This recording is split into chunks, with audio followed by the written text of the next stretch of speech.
పిల్లల దగ్గర ఛార్జ్ చేయము. ఇది క్లారిటీ. సరే, ఇక వచ్చేటప్పటికల్లా సిఎస్సిలో ఇక్కడ ప్రధానంగా ఈ యూనివర్సిటీలో యూజీ అంటే ఇంటర్మీడియట్ తర్వాత 2 ప్రోగ్రామ్స్ ఉన్నాయండి. ఒకటి బీటెక్, రెండోది బీబీఏ ఆనర్స్, అది కూడా 4 years ఏఐ స్పెషలైజేషన్తో బీబీఏ ప్రోగ్రామ్ ఉంది. అలాగే పీజీలో అంటే డిగ్రీ తర్వాత జరిగే కోర్సుల్లో ఎంబీఏ ఉందండి, ఎంబీఏ విత్ ఏఐ. అలాగే ఎంసీఏ ఉంది, ఎంటెక్ కూడా ఉంది. మొత్తం 2 ఇంటర్మీడియట్ తర్వాత బీటెక్, బీబీఏ, ఒక 3 ప్రోగ్రామ్స్ డిగ్రీ తర్వాత అంటే ఎంబీఏ, ఎంసీఏ అండ్ ఎంటెక్. ఇక్కడ ఉన్న ఈ యూనివర్సిటీలో మేము ఆఫర్ చేస్తున్న కోర్సెస్ ఈ సంవత్సరానికి ఇవి. సో బీటెక్ వచ్చేటప్పుడు టోటల్గా 8 బ్రాంచెస్ ఉన్నాయండి. దాంట్లో ప్రధానంగా ఎక్కువ మంది యాస్పిరెంట్స్ ఉంది కంప్యూటర్ సైన్స్ కాబట్టి కంప్యూటర్ సైన్స్లో మొత్తం 4 ఉంటాయి. అందులో సిఎస్సి జనరల్ ఒకటి, ఎలైడ్ అంటాము అంటే స్పెషలైజేషన్స్ మనం మాట్లాడుకుంటాం కదా, ఏఐఎంఎల్, ఏఐడిఎస్, సైబర్ సెక్యూరిటీ, ఈ 3 ప్లస్ కంప్యూటర్ సైన్స్ జనరల్. అందరూ గుర్తుపెట్టుకోవాల్సింది ఏంటంటే, చాలా జాగ్రత్తగా వినాల్సింది, సిఎస్సిలో ప్రధానంగా జాబ్ అనేది ఏఐఎంఎల్ తీసుకుంటే వచ్చేస్తుంది, ఏఐడిఎస్ తీసుకుంటే ఎక్కువ ప్యాకేజ్ వస్తుంది, సైబర్ తీసుకుంటే ఎక్కువ ప్యాకేజ్ చేస్తుంది. ఇవన్నీ ఇళ్ల దగ్గర మాట్లాడుకునేవి, వీటిలో ఏమాత్రం నిజం లేదు. సిఎస్సి అన్ని బ్రాంచెస్ ఒకటే. ఈ 4 బ్రాంచెస్లో కంప్యూటర్ సైన్స్ సంబంధించిన వాటిల్లో 56 సబ్జెక్ట్స్ ఉంటాయి 4 ఏళ్ల మీద. 56. ఈ 56 సబ్జెక్ట్స్లో 50 సబ్జెక్ట్స్ అందరూ సేమ్, 100% ఒకటే. మీ ప్లేస్మెంట్ అనేది ఈ 50 సబ్జెక్ట్స్ సంబంధించి ఎంత బాగా చదువుకుంటారో దాన్ని బట్టి ప్లేస్మెంట్ 40 లక్షల, 30, 20, 10, 3, 4 అనేది డిపెండ్ అవుతుంది. అంతేగాని ఏఐఎంఎల్ బ్రాకెట్లో ఉంటే ఎక్కువ వస్తుంది, సైబర్ ఉంటే ఇంకా ఎక్కువ వస్తుంది, పూర్తిగా తప్పు. ఎందుకంటే నేను ఇన్ఫర్మేషన్ దేని బేసిస్ చేసుకుని చెప్తున్నానంటే, ఉద్యోగం ఇవ్వడానికి వచ్చే కంపెనీస్ ఉంటాయి కదా, క్యాంపస్కి వచ్చే కంపెనీస్ ఇండియాలో ఎక్కడైనా, వాళ్ళు ఫైనల్గా జాబ్ కన్ఫర్మ్ చేసేది దేని బేసిస్ మీద అంటే 3 రౌండ్స్ ఉంటాయండి ప్లేస్మెంట్లో. యాప్టిట్యూడ్ టెస్ట్ ఉంటుంది, రెండోది టెక్నికల్ టెస్ట్ ఉంటుంది, 3వ రౌండ్ ఉద్యోగం ఇవ్వాలా అక్కర్లేదా డిసైడ్ చేసే రౌండ్నే కోడింగ్ రౌండ్ అంటారు. కోడింగ్ అన్న ప్రోగ్రామింగ్ అన్న ఒకటే. ఆ రౌండ్లో ఎవరైతే సక్సెస్ఫుల్గా చేస్తారో వాళ్ళకి ఆ కంపెనీ డిసైడ్ చేసిన శాలరీ ఇవ్వడం జరుగుతుంది. వాళ్ళు ఎప్పుడు కూడా ఏఐఎంఎల్ ఉందా, డిఎస్ ఉందా, సైబర్ ఉందా చూడరు. ఎందుకంటే వాళ్ళు వచ్చినప్పుడు ఆ కంపెనీ ఇంటర్వ్యూలో ఈసీఈ, మెకానికల్, సివిల్, ఈ ట్రిపుల్ వాళ్ళు కూడా కొన్ని సందర్భాల్లో పార్టిసిపేట్ చేస్తారు. ఎందుకంటే వాళ్ళు కూడా కోడింగ్ నేర్చుకుంటారు. బట్ డెప్త్గా నేర్చుకునేది సిఎస్సి వాళ్ళు. కాబట్టి సిఎస్సి వాళ్ళకి 50-60 లక్షల శాలరీ ప్యాకేజ్ దాకా వీళ్ళు టార్గెట్ చేయాలి. ఏమవుతుందంటే ఇంటర్మీడియట్ దాకా మీ అందరికీ తెలుసు, ఏం చదువుతున్నారో వాళ్ళకే తెలియదు, చదువుతారు, మార్కులు వస్తాయి. అది మాత్రమే జరుగుతుంది. ఎందుకంటే మీ అందరికీ తెలుసు, మీలాంటి పేరెంట్సే మాకు చెప్పారు, ఏమంటే ప్రాక్టికల్స్ ఉండవండి, మా దగ్గర 1000 రూపాయలు తీసుకొని ప్రాక్టికల్స్ మార్కులు వేస్తారు. అంటే ఫిజిక్స్, కెమిస్ట్రీ, అలాగే బాటనీ, జువాలజీ ప్రాక్టికల్స్ లేకుండా చదువుకోవడం అంటే మనం బాగా రిస్క్ చేస్తున్నట్లే. చేయటంలో ఇప్పుడు మన హాస్పిటల్కి పోతే అదే కదా, అంతకుముందు నాటి పట్టుకుని చెప్పే డాక్టర్స్ ఇప్పుడు టెస్ట్ చేస్తే కానీ చెప్పలేని పరిస్థితిలో ఉన్నారు, బీపీ చూడలేని పరిస్థితిలో ఉన్నారు. ఎందుకంటే అంత మెటీరియల్ చదవటం రాయటమే, బైపీసీ కూడా. కాబట్టి బాటనీ, జువాలజీ కూడా ప్రాక్టికల్స్ లేవు. ఏదో నీట్లో ఒక నెంబర్ రాగానే సీట్ వచ్చేస్తుంది, అక్కడ కూడా ఇట్లాగే చదివేస్తారు, అయిపోతుంది. ఎందుకంటే మా అన్న కొడుకే ఉన్నాడు, ఎంఎస్ అయిపోయింది, 2.5 కోట్లు ఖర్చు పెట్టాడు, 9 ఏళ్ళు పట్టింది ఎంఎస్. ఇప్పుడు బెంగళూరులో ఎంత వర్క్ చేస్తున్నారంటే 1,20,000, 1,30,000 మణిపాల్ హాస్పిటల్లో చేరాడు ఫ్రెషర్గా. కాబట్టి అంత టైము, అంత డబ్బులు ఖర్చు పెడితే అది వస్తుంది. సరే, అవి వేరే విషయం అనుకోండి. నేను చెప్పేది ఏంటంటే వాళ్ళకు మార్కులు మాత్రమే ఉన్నాయి. ఈ వచ్చే 4 ఏళ్ళు బీటెక్ కోర్సులో అది నడవదు, పూర్తిగా నడవదు. వాళ్ళు నేర్చుకున్నది బిగ్ జీరో. అక్కడ పనికి వచ్చేది ఏమిటి అంటే పిల్లల మైండ్. అందరూ తెలివిగల పిల్లలే, మొహమాటమే లేదు అందులో. 100% పిల్లలంతా పనికొచ్చే పిల్లలే. తప్పు ఎక్కడ జరిగింది అంటే, తప్పు జరిగింది, పూర్తిగా తప్పు జరిగింది. ఎక్కడ జరిగిందంటే వాళ్ళకి ఏం చేయాలో, ఎట్లా చదువుకోవాలో, ఎట్లా తెలుసుకోవడానికి స్కోప్ లేకుండా పొద్దున్నుంచి రాత్రి దాకా ఒకటే పని. ఏంటది? ఆ చదవటం, రాయటం, చదవటం, రాయటం, ఇంకేం పని లేదు. ఆ చదివి రాసి వచ్చేవాళ్ళు ఎట్లా ఉన్నారంటే సిఎస్సి కళ్ళెగరేటివ్. అసలు వాళ్ళకి కుర్చీలో కూర్చోబెట్టడం మాకు తాట దిగిపోతుంది అనమాట. పిల్లలు ఎక్కడో ఊహల్లో ఉన్నారనమాట. వాళ్ళు ఏమనుకుంటున్నారంటే మీరు డబ్బు పెట్టేస్తే మంచి కాలేజ్ చూసి, యూనివర్సిటీ చూసి కంపెనీలు వచ్చేస్తాయి, వీళ్ళు ప్యాకేజ్ ఇచ్చి తీసుకెళ్ళిపోతాయి ర్యాండ్ బాబు అని చెప్పి, నడవదు కదా. కాబట్టి టెక్నాలజీ అందరికీ తెలుసు. టెక్నాలజీ గురించి ఒక్క ముక్క చెప్తున్నారా? వాళ్ళకి అసలు ఏమీ తెలియదు.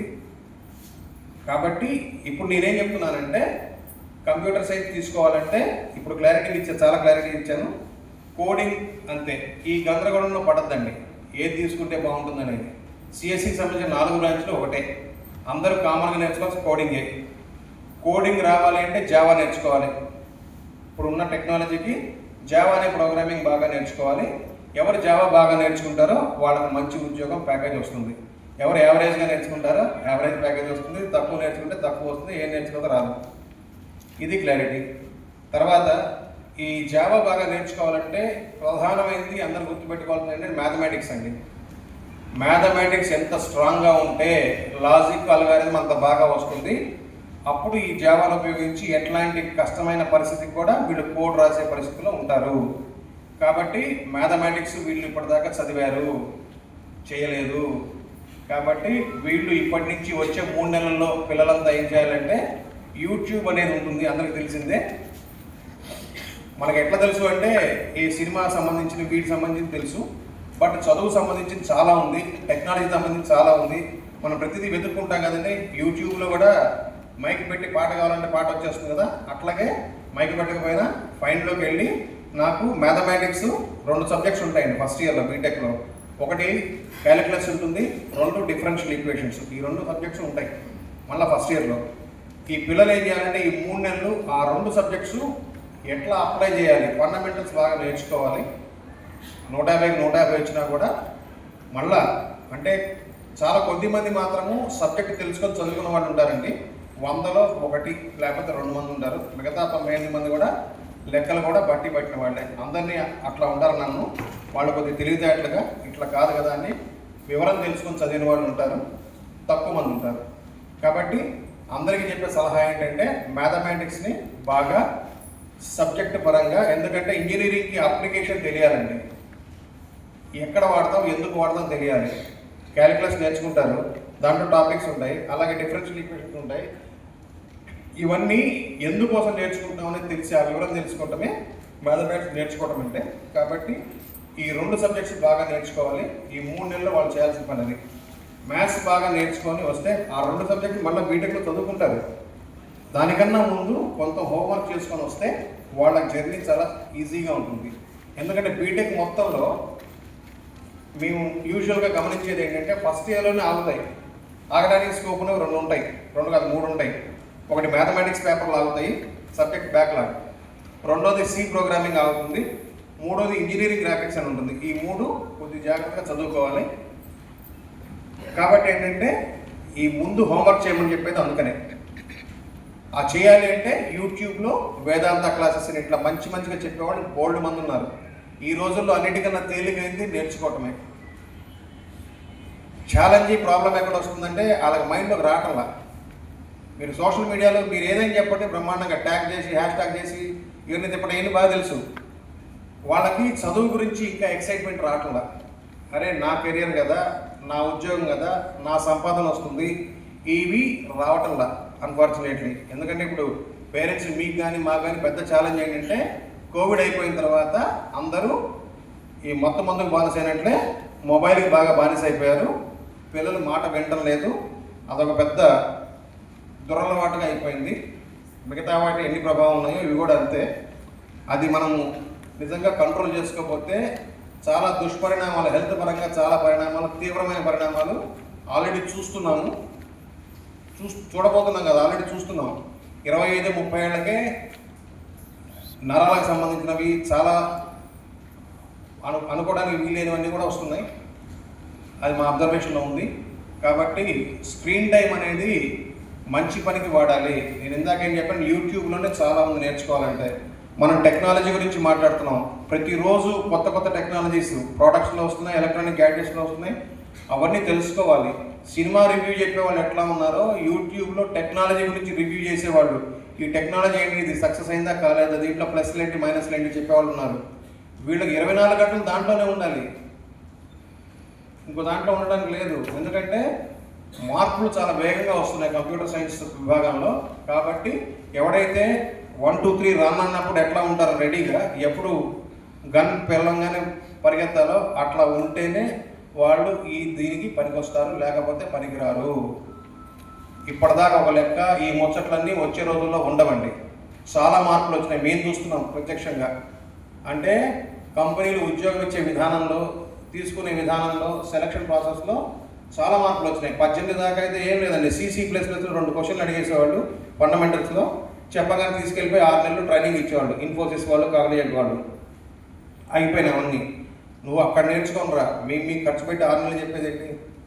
మాకు కావాల్సిందంతా మీరు చదువుకున్న బీటెక్లోనే యూనివర్సిటీలో చదువుకొని రండి, వచ్చినాక ఒక వారం రోజులు మీకు ఏం చేయాలో చెప్తాము, పనిలో పెట్టేసుకుంటాం. కాబట్టి పిల్లలకి చెప్పాలి ఏంటంటే, ప్లేస్మెంట్ అంటే ఒకటి ఇచ్చేది వీళ్ళు తీసుకునేది కాదు. లెక్క ఏంటంటే ఈ రోజుల్లో పని వచ్చిన వాడికే పని ఇస్తారండి. ఏ పనైనా అవ్వచ్చు, పొలం పైన అంతే, ఐటీ పని అయినా అంతే. పెద్ద గొప్ప విషయాలు ఏం లేవు ఇక్కడ. నేను వెళ్ళి పొలంలో పని చేయలేను, వాళ్ళు వచ్చి ఈ పని చేయలేరు. కాబట్టి ఏ పనికి కావాల్సిన గౌరవం, టెక్నిక్ ఆ పని ఉంటుంది. కాబట్టి వీళ్ళకి చెప్పాలి ఏంటంటే, కోడింగ్ పని నేర్చుకుంటే దానికి సంబంధించిన ఉద్యోగం వస్తుంది, లేకపోతే రాదు. కాబట్టి ఇది వివరం. కాబట్టి తెలుసుకుంటే బాగుంటుంది. కన్ఫ్యూజ్ అవ్వద్దు ఎవరు, ఈ 4 బ్రాంచ్లు ఒకటే.